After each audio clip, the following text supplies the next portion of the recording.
आज हम लोग 10 एमसीक्यू क्वेश्चन पढ़ेंगे। जनरल नॉलेज के, जनरल साइंस के 10 एमसीक्यू क्वेश्चन पढ़ेंगे, ऑब्जेक्टिव क्वेश्चन पढ़ेंगे। तो देखा जाए क्या है वो क्वेश्चन और क्या है उसके आंसर। क्वेश्चन नंबर 1, मोटर गाड़ी में ड्राइवर के पास लगा दर्पण होता है। ए सामान्य दर्पण, बी उत्तल दर्पण, सी अवतल दर्पण, डी कैमरा। तो यहाँ पर जो करेक्ट ऑप्शन है वो क्या है? तो करेक्ट ऑप्शन बी है।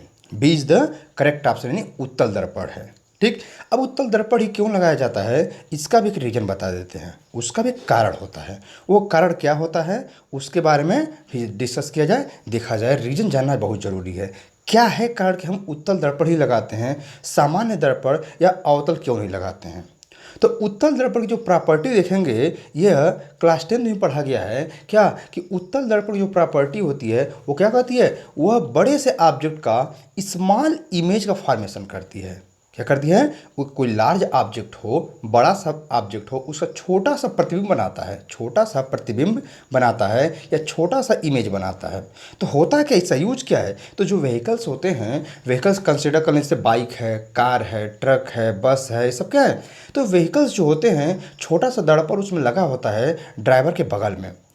और पीछे अगर जो कोई बड़ी सी व्हीकल्स आ रही है, मान लें हम बाइक से ही ट्रेवल कर रहे हैं, कार से ही ट्रेवल कर रहे हैं और पीछे बड़ा सा ट्रक आ रहा है, उसे देखने के लिए वो साइड देना है कि नहीं देना है, ये सब चीज़ें देखने के लिए हमें क्या है कि कौन सा व्हीकल आ रहा है तो हम उस दर्पण में देख लेते हैं, हमें पता चल जाता है कौन सा व्हीकल आ रहा है।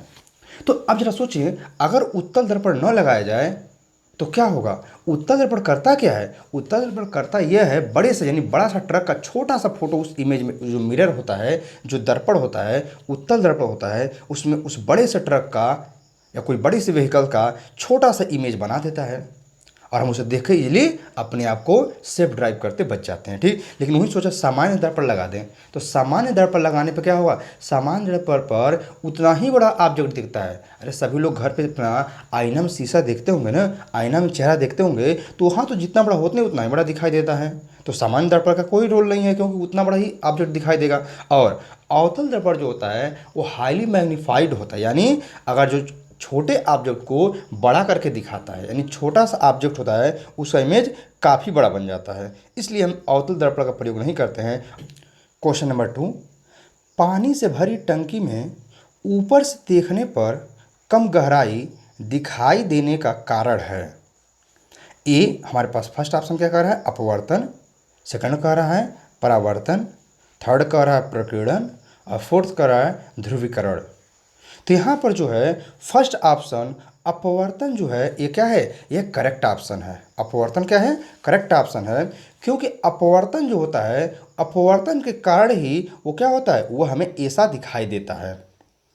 सभी लोग देखे होंगे टंकी का पानी के अलावा ग्लास ही देखेंगे, तो ग्लास में अगर पानी भर दिया जाए तो ग्लास में जो बाहर से देखते हैं तो ग्लास की जो हाइट होती है, ऊंचाई होती है, कुछ और दिखाई देती है, जबकि ग्लास के जस्ट ऊपर देखते हैं तो उसकी जो डेप्थ होती है, ऊंचाई होती है, वो कम दिखाई देती है।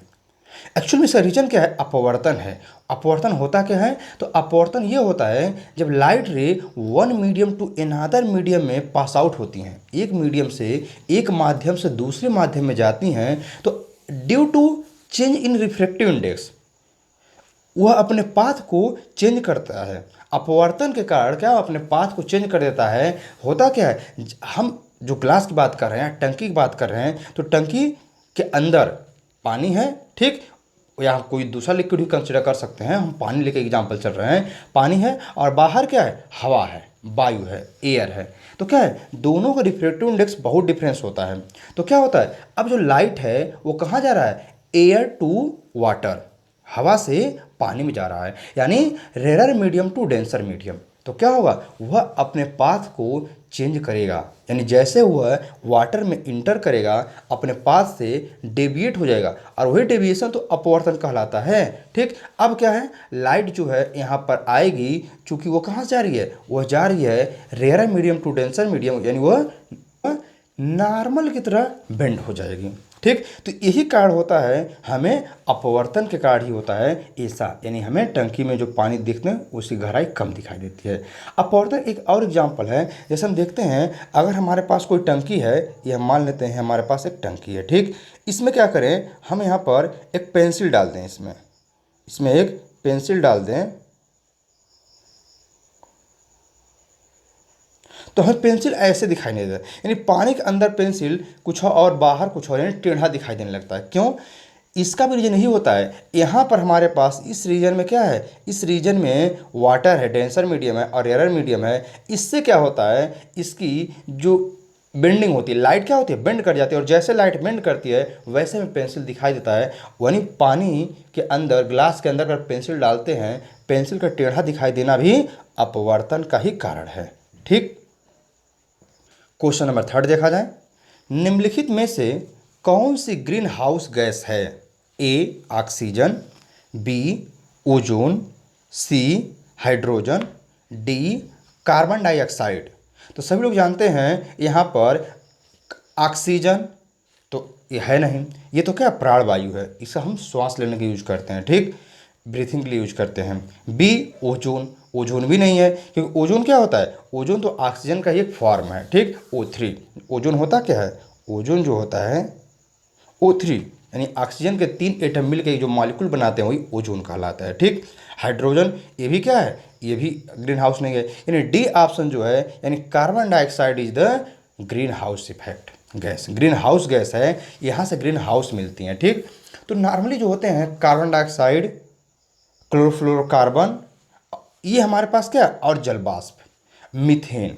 तो क्या है, मीथेन, कार्बन डाइऑक्साइड, क्लोरोफ्लोरोकार्बन, जल वाष्प। ठीक, और नाइट्रोजन के ऑक्साइड्स, ये तो क्या है, यही हमारे पास हैं ग्रीन हाउस गैसेज। तो हम जैसा देख रहे हैं कि कार्बन डाइऑक्साइड, मीथेन, नाइट्रोजन के ऑक्साइड्स, क्लोरोफ्लोरोकार्बन और जल वाष्प, वह तीनों इस हाइड्रोजन ऑक्सीजन ओजोन से रिलेशन नहीं रख रहे हैं, कार्बन डाइऑक्साइड ही है। यानी हमारे पास जो ग्रीन हाउस गैस होगी कौन सी होगी, कार्बन डाइऑक्साइड, यानी D option is the correct option. D जो होगा ये हमारे पास डी ऑप्शन क्या है, ये करेक्ट ऑप्शन होगा, कार्बन डाइऑक्साइड। नेक्स्ट क्वेश्चन देखा जाए, क्वेश्चन नंबर 4, उत्तरी गोलार्ध में सबसे बड़ा दिन कब होता है? ए 21 जून, बी 23 सितंबर, सी 21 दिसंबर, डी 23 मार्च। तो हमारे पास जो फर्स्ट ऑप्शन होगा 21 June is the correct option. 21 जून क्या हो, सही ऑप्शन है। आज 21 जून है भी, आज 21 जून है, और आज उत्तरी गोलार्ध में सबसे बड़ा दिन है। आज उत्तरी गोलार्ध में सबसे बड़ा दिन हुआ है और सबसे छोटी रातें होंगी। इसी प्रकार दक्षिणी गोलार्ध में देखा जाए, अगर एक क्वेश्चन को हम कह दें कि दक्षिणी गोलार्ध में सबसे बड़ा दिन कब होता है, तब हमारा ऑप्शन 21 जून न होकर के 21 दिसंबर सही हो जाएगा। 21 दिसंबर को दक्षिणी गोलार्ध में सबसे बड़ा दिन होता है और सबसे छोटी रातें होती हैं। ठीक, यानी हमारे पास ये क्वेश्चन का तुरंत आंसर बदल जाएगा अगर हम उत्तरी गोलार्ध से दक्षिणी गोलार्ध कर देते हैं। ठीक, तो ये हमारे पास पृथ्वी के जो घूर्णन गति होती है, जो रोटेशनल मोशन होती है, उससे कारण ऐसा होता है। ठीक, अगला ऑप्शन बी और डी भी देख लिया जाए, 23 सितंबर और 23 मार्च भी जियोग्राफिकल एक घटना ही है। एक्चुअल में 23 सितंबर और 23 मार्च को पृथ्वी की भूमध्य रेखा पर सूर्य लंबवत होता है। सूर्य जो होता है, सन जो होता है, वो क्या होता है, परपेंडिकुलर होता है, वह परपेंडिकुलर होता है। इसलिए 23 सितंबर और 23 मार्च को पृथ्वी के भूमध्य रेखा पर या भूमध्य रेखीय प्रदेश में सबसे बड़े दिन होते हैं, सबसे बड़े दिन और सबसे छोटी रातें होती हैं। क्वेश्चन नंबर 5 देखा जाए, हीरे की चमक का कारण है? ए पूर्ण बाह्य परावर्तन, बी पूर्ण आंतरिक परावर्तन, सी बहुलित आंतरिक परावर्तन, डी बहुलित बाह्य परावर्तन। तो यहाँ पर हमारा ऑप्शन बी जो है, ऑप्शन बी पूर्ण आंतरिक परावर्तन, ये क्या है, ये करेक्ट ऑप्शन है, ये सही ऑप्शन है।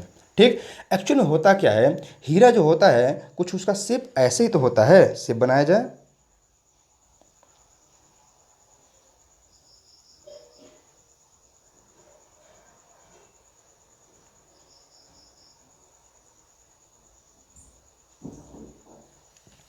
कुछ हमारा डायमंड ऐसे ही होता है, सही फिगर नहीं बनाया उतना अच्छा, ठीक। तो कुछ हमारा डायमंड ऐसे ही होता है, ठीक। इसमें जो एजेज होते हैं, कितने एज होते हैं, तो ये हमें जानना चाहिए कितने एज होते हैं। तो डायमंड में कुल 58 एज होते हैं, 58 एज होते हैं, जिसमें क्या होता है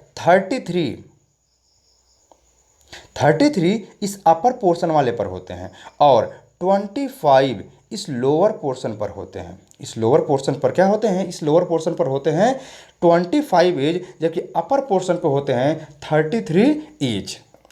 अब लाइट क्या होता है, जब लाइट एक बार इंटर कर जाता है तो डिफरेंट डिफरेंट एज पर क्या होता है, रिफ्लेक्ट होता रहता है। एक पे गया रिफ्लेक्ट हो दूसरे पे गया, दूसरे से तीसरे पे गया, यानी रिफ्लेक्ट होता रहा है। क्यों?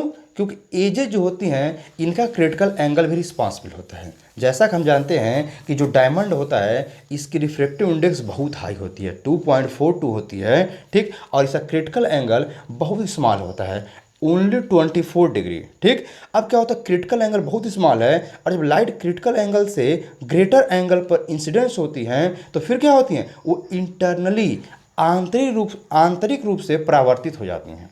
तो ठीक, तो यानी क्या है, पूर्ण आंतरिक परावर्तन होने लगता है, तो डायमंड जो होता है इसलिए चमकता है, ठीक। तो पूर्ण बाह्य परावर्तन या बहुलित आंतरिक परावर्तन, बहुलित बाह्य परावर्तन, इसका रॉन्ग ऑप्शन है, करेक्ट ऑप्शन नहीं। करेक्ट क्या है, पूर्ण आंतरिक परावर्तन, B option is the correct option, ठीक। एक बात और, डायमंड कभी मन में आ सकता है ये तो चमकता है, तो हम कैसे कह दें कि ये हमारे पास आंतरिक परावर्तन ये सब हो रहा है, ठीक। एक कारण और भी है, इसे हम और भी स्पेसिफाई कर सकते हैं और भी प्रूफ कर सकते हैं कि डायमंड इसी कारण चमकता है।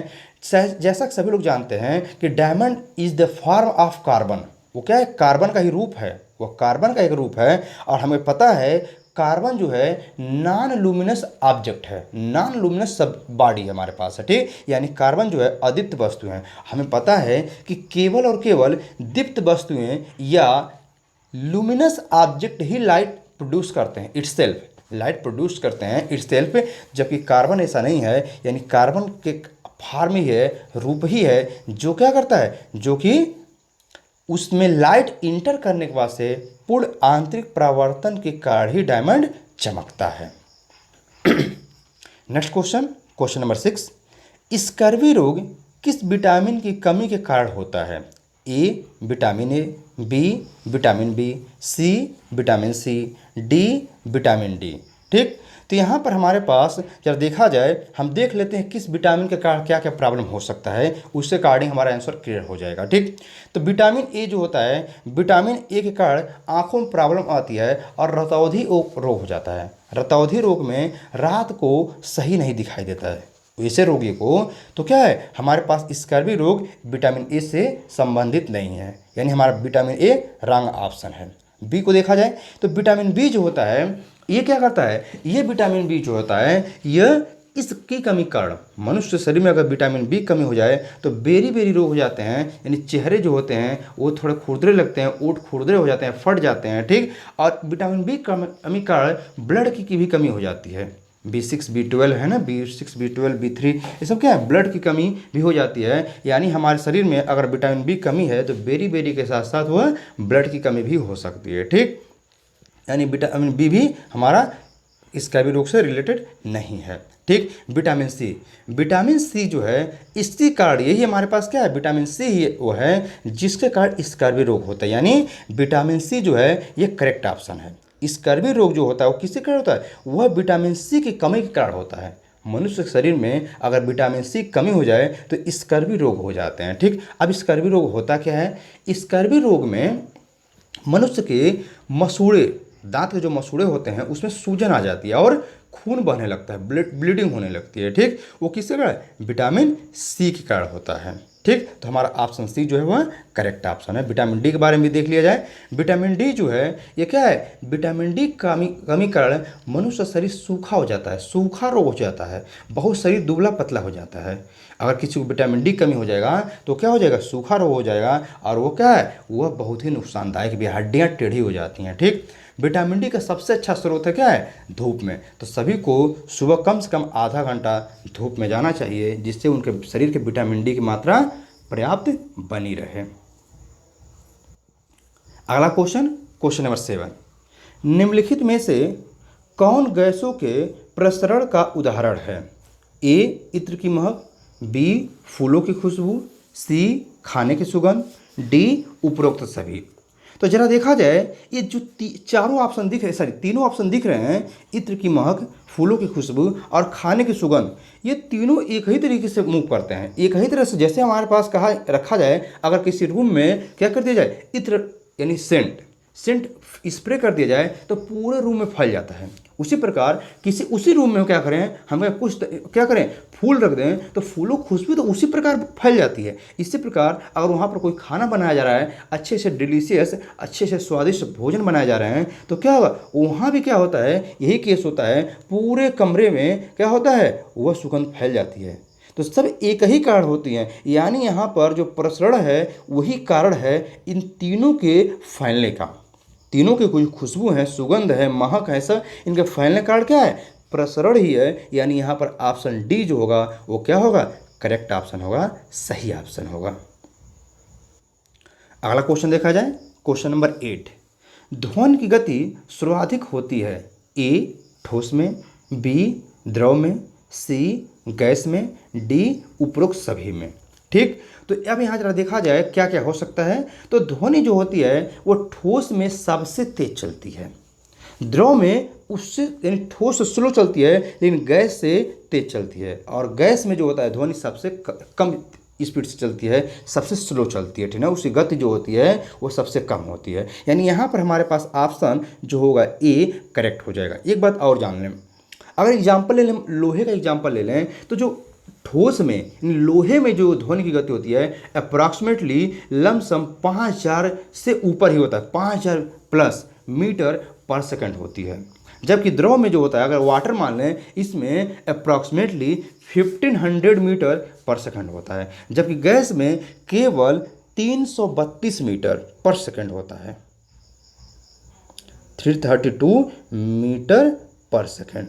ठीक, तो हमने क्या देखा, यहाँ पर 5000 से ज़्यादा है उसकी स्पीड, द्रव में क्या है लगभग 1500 है, जबकि गैस में ये, हाँ, ये टेम्परेचर जो है, ये जो स्पीड है ये 0 डिग्री सेंटीग्रेड की बात हो रही है, क्योंकि हमारे पास जो ध्वनि होती हैं ये टेम्परेचर बढ़ने पर बढ़ती हैं, ठीक ना। तो 0 डिग्री सेंटीग्रेड पर जो गैस होता है उसका जो गति होती है वह क्या होती है, 332 मीटर प्रति सेकंड होती है। तो यानी हमारे पास यहाँ पर जो ऑप्शन ए है वो करेक्ट ऑप्शन है, यानी ठोस में सर्वाधिक ध्वनि की गति होती है। ठीक, क्वेश्चन नंबर 9 देखा जाए, बहुत ही इंपॉर्टेंट क्वेश्चन है, बहुत ही महत्वपूर्ण क्वेश्चन है। यह क्वेश्चन पीसीएस में भी आ चुका है, आप इसी से अनुमान लगा सकते हैं यह क्वेश्चन कितना महत्वपूर्ण है। यह क्वेश्चन पीसीएस में भी आ चुका है। देखा जाए क्या कह रहा है, 1 लीटर शुद्ध जल में संचित ऊर्जा होती है?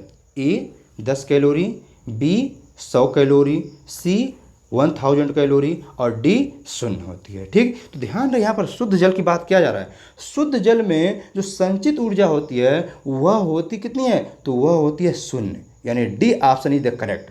ध्यान रहे यहाँ शुद्ध जल की बात किया जा रहा है, शुद्ध जल में किसी प्रकार की कोई ऊर्जा नहीं होती है, यानी अगर हम 1 लीटर शुद्ध जल पीते हैं तो हमें शरीर में कोई भी ऊर्जा नहीं मिलेगी। हमारी बॉडी क्या हाइड्रेट होती है, ब्लड का जो होता है, ब्लड जो होती है उसकी लिक्विडिटी बनी रहती है। ये हमारे बॉडी में सभी मिनरल्स को फ्लो कराने के लिए ब्लड के लिए बहुत आवश्यक है।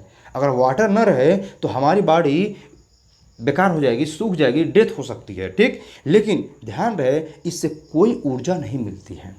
ये क्या है, एक लिक्विड है। लिक्विड जो है ये लुब्रिकेंट की तरह बिहेव कर रहा है, ये क्या है, लुब्रिकेंट है। ठीक, तो ध्यान रहे हमें इससे कोई ऊर्जा नहीं मिलती है, यानी 1 लीटर शुद्ध जल में संचित ऊर्जा कितनी होती है, वो 0 होती है, कोई ऊर्जा नहीं होती है।